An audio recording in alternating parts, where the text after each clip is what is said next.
Rahmat. Hurmatli do'stlar, mana 2 kundan buyon juda bir xayrli ishlarni boshlagan, tarixda qoladigan kunlarni shohidi bo'lib turibmiz.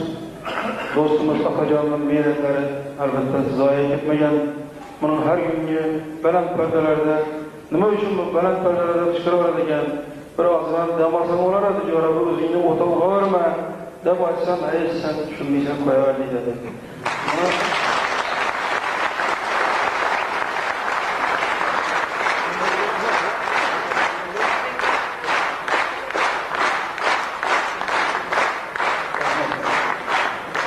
Bu ustozlarning fidoyiligi Atajondan o'tgan ekan.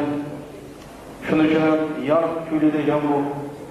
Kechani kechaga uxlamasdan shu sal bo'sh bo'lsa, shular ekan, o'zini o'zi shunday ovutib yurar ekan.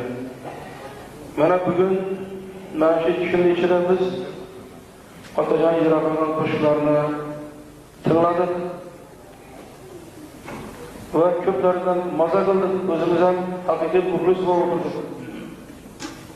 Lekin juda katta kamchiligi bor yoshlarning, juda yoshlarning tushunmaydigan tomonlari bor. Nozik tomoni shundaki, klassikani maqom qo'shiqlarni aytgan paytda bu Otajon bo'lishi kerak emas yoki Kamiljon yo Rahmatjon yo boshqa, bu ota-bobomizdan qolgan bu bir oltin meros.